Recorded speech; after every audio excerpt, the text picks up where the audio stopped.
So, Caitlin Clark is officially ruled out for Sunday's game. I want to make a longer video talking about this right here, the full statement from Caitlin Clark, but answered it in the literal most perfect way possible. I don't think Caitlin Clark could have answered that question or could have said it in a more perfect way. I really don't. Caitlin Clark is officially ruled out for Sunday's game against Phoenix. But if you think this is just about a foot injury, you're missing the entire story. What happened in that press conference wasn't about addressing an injury. It was about control. It was about narrative management at a level that, frankly, you don't see from most rookies in their second year. She didn't wait for reporters to ask questions. She didn't give anyone the chance to frame her as soft or unwilling to compete or damaged goods. She came out, made a 5-minute statement, and completely controlled how this news would be received before a single reporter could even open their mouth. That's not panic. That's not reactionary. That's calculated media strategy from someone who learned hard lessons last season about what happens when you let other people tell your story. And she immediately, she said it before being asked any questions so that she can control the narrative. So that she's not, she didn't have to go and, answer a question which was essentially framing her as the devil. But first of all, one of the more important things for the basketball part of it is this. Back into practice today, and then feeling a lot better, excited to get back into practice today, and then feeling really positive about getting back into one of the games at the back-to-back. Obviously difficult coming back in a back-to-back, so we'll have to be cautious of that. Now, here's what everyone got wrong about that press conference. The analysts were focused on the injury itself. The fans were debating whether she should play through it. The conspiracy theorists were already spinning narratives about her toughness and competitiveness. But nobody was actually listening to what she was telling us between the lines. She said something very specific. She said she was feeling really positive about getting back into one of the games of the back-to-back. One of the games. Not both. Not the Phoenix game on Sunday. One of the games. That's the detail that changes everything. Because when you actually map out what happens next, you realize this decision has nothing to do with caution and everything to do with strategic positioning. Think about the Phoenix game first. It's Sunday. It's the first game of a back-to-back. It's in an arena where the crowd isn't exactly rooting for her. It's against a team that has Alyssa Thomas, Diana Taurasi, and a physical, aggressive defensive system that doesn't back down from anyone. And most importantly, it's the worst possible environment for someone coming back from a foot injury. You're not getting a soft landing there. You're not getting defenders who are going to give you space to build confidence. You're getting tested immediately by a team that wants to prove they can hang with the fever. That's not how you manage a plantar fascia issue. That's how you aggravate it in the first quarter and then miss 3 weeks instead of 1 game. This week has been very helpful for my overall health. So other than that, if you guys have any questions, I know I kind of just ranted for a while. Caitlin went on like a 5-minute long like thing talking herself. But I said here, this is a great sign. She says she's feeling really positive about returning one of the games to back-to-back. We know the back-to-back is the Sparks, who are a bad team, and the Mercury. She's not going to come back for the Mercury. She's not going to play the Mercury game. Like, she basically, as good as said, she's not playing the back-to-back. Before going further, if you're enjoying this video, don't forget to smash that subscribe button. It really helps us keep bringing you the content you love. Share this video with your friends so they don't miss out on all the drama and excitement. But the Sparks game on Wednesday? That's a completely different calculation. That's a home game at Gamebridge Fieldhouse. That's 3 additional days of rest and practice beyond what Phoenix would have given her. That's a crowd that's going to support her return. And here's the detail everyone's overlooking: the defensive matchups. She's going to be defending Chance Gray and Cheyenne Parker. Not Natasha Cloud. Not Sophie Cunningham. Not the physical, aggressive wings that Phoenix throws at her. Not players who are going to test her lateral movement and force her to plant hard on a recovering foot. She's getting a soft landing, and that's exactly what you need when you're managing an injury that kept you out for over a week. It's the difference between coming back at 85% and coming back at 60% with a high risk of re-aggravation. And that's where Stephanie White's influence becomes obvious. White coached Alyssa Thomas for years with the Connecticut Sun. She knows exactly what that team is capable of. She knows the physical style they play. Thomas isn't dirty, but she's aggressive. She plays right up to the line and sometimes over it. And after what happened to Clark last season with the Chinny Carter incident, with all the flagrant fouls that went uncalled, with the physical abuse that the league seemed to just shrug at, Do you really think Stephanie White is going to throw her franchise player back into that environment before she's 100%? This isn't just about the injury. This is about the Fever organization finally putting some protection around their most valuable asset. These wings, the aces without Asia. But it is a very, very interesting one here. But no long-term risk for the injury. It says let's not bring her back for the Phoenix for her first game. That's not gonna happen. Let's be very clear. Like, she's smart about this whole thing. First of all, like, let's be honest. Stephanie White has coached Alyssa Thomas. They know who Alyssa Thomas is. It well and truly is a thing where it's like for her. Last year, Clark played through everything. She was clearly not at full strength for stretches of the season. She was dealing with fatigue, with minor injuries, with the cumulative toll of playing 40 games without a real day off. And what did it get the Fever? A first-round playoff exit where they couldn't compete physically in a best-of-5 series against the Aces. The Aces weren't even playing well. They were dealing with their own injury issues. And the Fever still couldn't win because Clark was compromised, because the supporting cast couldn't pick up the slack, because there was nobody else who could create shots or take pressure off her in critical moments. That's franchise mismanagement. That's organizational dysfunction. And everyone knew it was happening. This season, you're seeing a different approach. White came in with a clear vision. She's not trying to win every single regular season game. She's trying to build a sustainable system that can compete for championships over the next 5 to 7 years.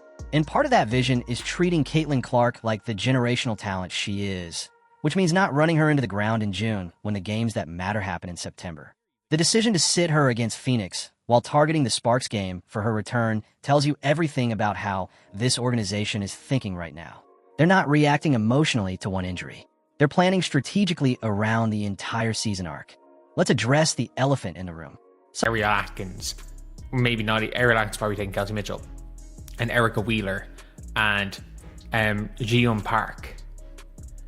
Is Jiyoung Park? Is that her first name?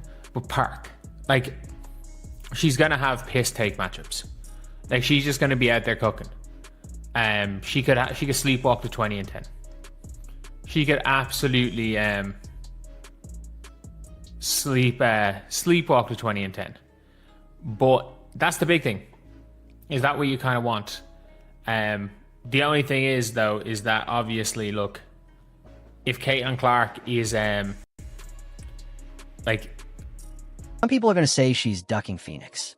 They're going to say she doesn't want to face the physicality. They're going to question her toughness. And to those people, I'd say you weren't paying attention last season.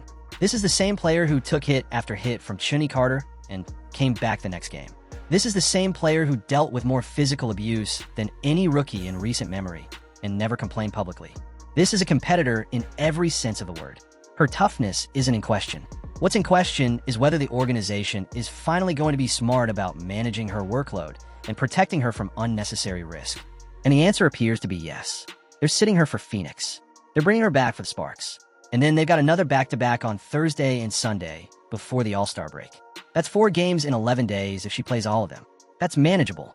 That's how you build back from a foot injury without risking long-term damage. That's how you treat a generational talent like she matters for the next 5 years, not just for this week. It's on her that she's not feeling 100%. And after last season, I don't think her and I don't think the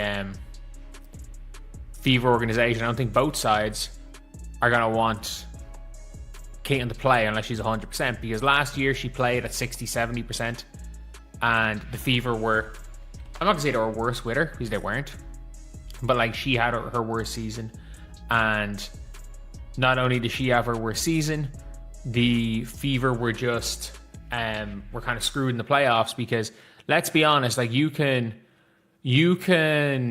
dogfight your way to a win in a best-of-3 series. You're not going to dogfight your way to a win in a best-of-5 series. Now here's where the schedule actually works in their favor in ways that most people aren't talking about. After that Sunday game, they play Wednesday against the Sparks. And then comes the All-Star break. She gets a full week off. No games, no travel, just recovery and preparation for the second half of the season. That's the timeline you want when you're managing a plantar fascia issue.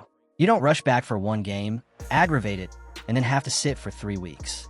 You take the extra few days now. You come back at 85 to 90%, and you use the All-Star break to get to 100%. It's risk management at its finest. And let's be real about something else that nobody wants to talk about. The Phoenix game doesn't actually matter for playoff positioning. The Fever aren't catching the top 4 seeds. They're locked into that 5 to 7 seed range unless something dramatic changes in the next 2 weeks. One loss to Phoenix doesn't alter their playoff seeding. What alters their playoff chances is having Caitlin Clark healthy and confident going into the postseason. That's the calculation Stephanie White is making, and it's the right one. But here's where it gets interesting for the entire franchise, because this decision reveals something much bigger than one missed game. If Caitlin Clark missing one game feels like a catastrophe, that tells you this team is way too dependent on one player. And that's not a coaching problem. That's a front office problem. Stephanie White can only work with the roster she's been given.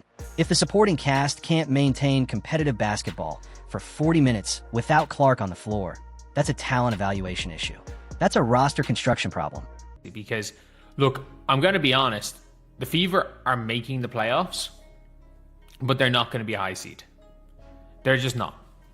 They are in the bracket of the Dream and the Wings. None of those teams can put together 4 quarters of good basketball. It doesn't really matter who they're against. It doesn't matter whether Caitlin Clark's there or not. It doesn't really matter. Neither of these teams, like none of those 3 teams can put together 4 quarters of good basketball. They can put together a quarter where they look like the best team in the league.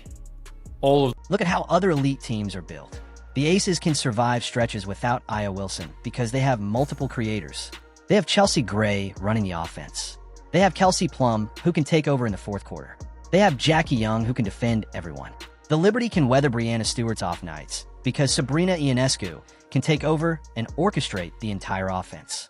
The Lynx have Nafisa Collier, and they have an incredibly deep supporting cast. The Fever don't have that structure. When Clark sits, their offense becomes stagnant. Their spacing collapses. They struggle to generate quality looks for their role players. And they become vulnerable to any team that can execute defensively. That's not sustainable for a championship contender. That's a franchise that's built on one player instead of system. And the good news is that the Fever have the tools to address this. They have cap space. They have draft capital. They have something that most teams don't have right now. Surplus value from their franchise player. Caitlin Clark is making roughly $600,000 this season while delivering MVP-level production.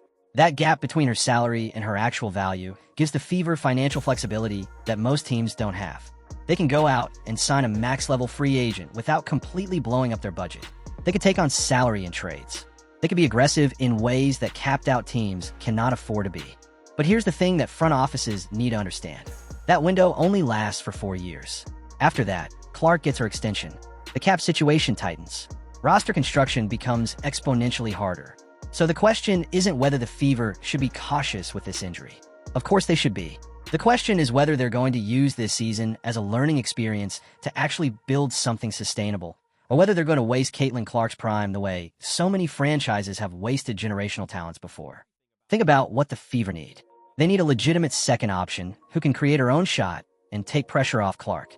They need another wing defender who can guard the elite scorers so Clark doesn't have to chase Diana Taurasi or Sabrina Ionescu around screens for 40 minutes. They need veteran leadership that understands how to win in the playoffs. They need a defensive identity that can compete with the elite teams. Those pieces are available. The question is whether the front office will be aggressive enough to go get them during the offseason. On Wednesday? So 2 weeks out. That's a good one.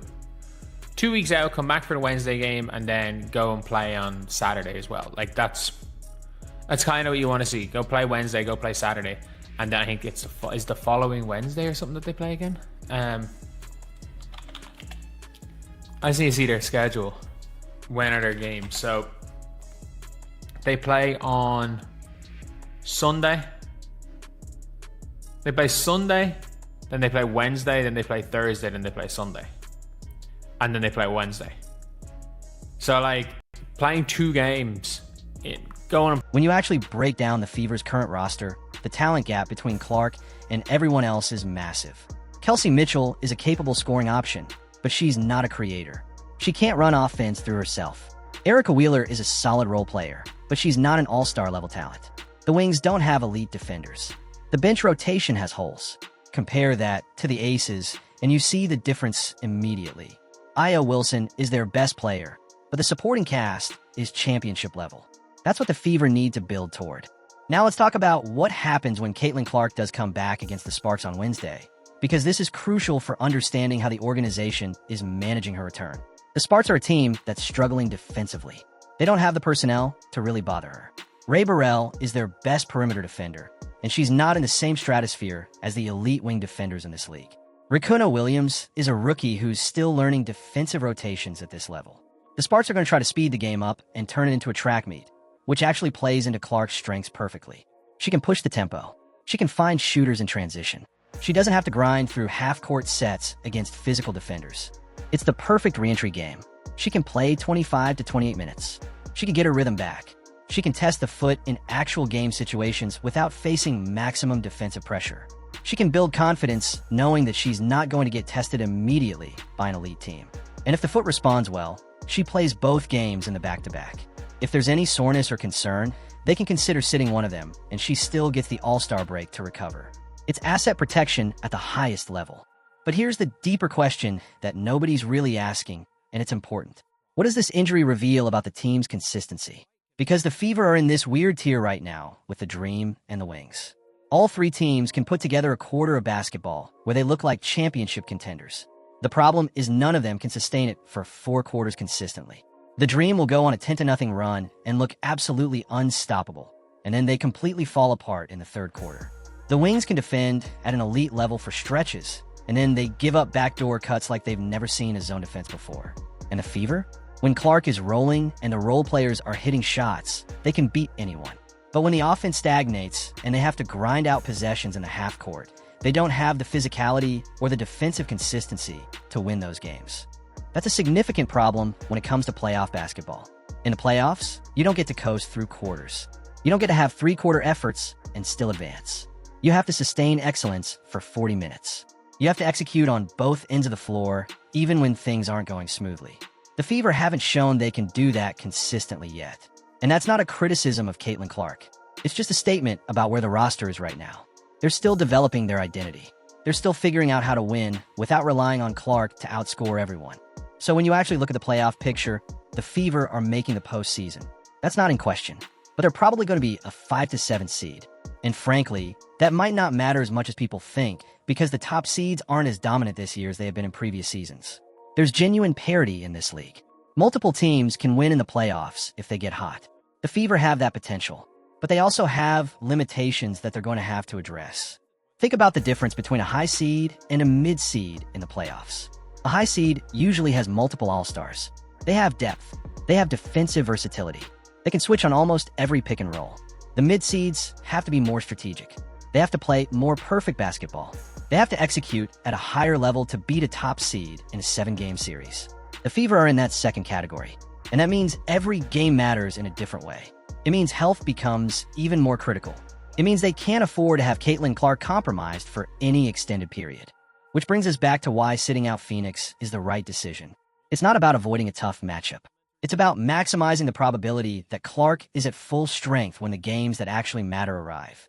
One regular season game in June doesn't determine a season. Health in September does. And the Fever organization finally understands that. Now, let's think about what this decision means in terms of organizational maturity, because this is where it gets really interesting. The Indiana Fever have been a dysfunctional franchise for a very long time. They've made terrible draft decisions. They've hired and fired coaches with no clear direction or plan. They've failed to build any sustainable success despite being in a major market with solid fan support and resources. And then they got lucky in a historic way. They won the lottery. They landed the #1 pick in a generational draft class. And suddenly, they have a franchise-altering talent walking in the door. The question was always going to be, can they actually handle this properly? Can they build a sustainable organization around this talent? Or are they going to repeat their historical patterns of dysfunction and mismanagement? Last season gave us some real concerning answers. They started Caitlin Clark in all 40 games despite obvious fatigue accumulating as the season went on. They didn't adjust their offensive system to maximize her strengths until halfway through the year. They let her get physically abused without making any meaningful tactical adjustments to protect her from aggressive defenders. And the result was a team that limped into the playoffs and got exposed by the first quality opponent they faced. It was basketball malpractice. Everyone in the league knew what was happening. This season, we're seeing a different approach emerge. And it's not just because they hired Stephanie White, although she's obviously crucial. It's because the entire organization seems to have learned from last year's mistakes. They're not trying to win every single regular season game. They're trying to build a sustainable system that can compete for championships over the next 5 to 7 years. And part of that vision is treating Caitlin Clark like the generational talent she is, which means protecting her from unnecessary risk and managing her workload intelligently. The decision to sit her against Phoenix while targeting the Sparks game for her return tells you everything about how the organization is thinking right now. They know Phoenix is a tough, physical matchup in a hostile environment. They know the Sparks are a team they can control. They know there's an all-star break coming that provides a natural recovery point. So they're optimizing around all of those factors instead of just throwing her out there and hoping for the best. That's strategic thinking. That's organizational competence. And for a franchise that's been operating in crisis mode, that's genuinely encouraging. And here's what makes this particularly sophisticated. They're letting Caitlin control the narrative. She came out and made that statement before anyone could ask questions. She framed it as positive progress. She emphasized her excitement about returning. She made it clear this is about being smart, not about being scared or damaged or unwilling to compete. That's media training paying off. That's organizational coordination. Last year, this would have leaked to reporters first. There would have been speculation about whether she wanted to sit or the team forced her to sit. The whole thing would have become a distraction and a sideshow. This year, they got ahead of it completely. They controlled the narrative from the beginning. And now everyone's having the right conversation instead of getting caught up in tabloid speculation. Let's synthesize what's actually happening here, because this is about way more than one missed game against Phoenix. This is about the Indiana Fever finally operating like a professional organization that actually understands asset management and long-term thinking. For years, this franchise was a complete punchline. Now, they're making intelligent decisions based on data and strategic planning. That's a sea change in how this organization operates. Last year, the Fever made the playoffs with Clark playing through injury. They got to the first round and got bounced immediately. This season, they're prioritizing sustainable health and building for the future. That's a different mentality entirely. That's organizational maturity. And in a league where the margin between contending and rebuilding is razor thin, that kind of thinking can determine whether you win championships or whether you waste a generational talent. So when Caitlin Clark steps back on the floor Wednesday night against the Sparks, here's what you should actually be watching. Don't just look at the box score. Watch how she moves. Watch whether she's hesitating on cuts or whether she's planting confidently on that foot. Watch how the coaching staff manages her minutes. Watch how the offensive system is being run around her. Watch whether she looks fresh or whether there's still soreness there. Because those details will tell you whether this organization has really turned a corner or whether they're just getting lucky with good health. In a league where small margins matter, those details matter more than any single regular season game ever could. They matter more than the Phoenix loss. They matter more than the playoff seeding. Because if the Fever are actually building a sustainable organization with proper asset management, then Caitlin Clark's prime years are going to be incredibly valuable. If they're still operating in dysfunction, then even a generational talent might not be enough. The early returns are genuinely promising. Stephanie White is coaching like someone who understands a long game. The medical staff is being appropriately cautious instead of reckless. The organization is controlling the narrative instead of letting it control them. But the real test comes in the offseason. Will they make the aggressive moves necessary to put championship-level talent around Clark? Will they prioritize fit and complementary skills? Or will they just chase names and hope for the best? Will they build a defensive identity that can compete with the elite teams? Or will they continue to rely on Clark to outscore everyone? Those are the questions that will determine whether this franchise becomes a perennial contender or just another team that wasted a generational talent. Because Caitlin Clark is good enough to carry a team to the playoffs. But she's not good enough to carry a poorly constructed roster to a championship. No single player is. So the front office has to do their job. They have to build around her intelligently. They have to use her rookie contract surplus value while it's available. And they have to make the hard decisions that great organizations make. For now, though, sitting out Phoenix and targeting the Sparks is exactly the right decision. It prioritizes long-term health over short-term results. It gives Clark the best possible environment to return to form. And it sends a message to the rest of the league that the Fever are finally thinking strategically instead of desperately. That's progress. That's organizational maturity. And for a franchise that's been dysfunctional for so long, that might be the most encouraging development of all. This is what separated championship organizations from lottery organizations. It's not just talent. It's patience. It's planning. It's the willingness to take short-term pain for long-term gain. The Fever seem to be learning that lesson finally.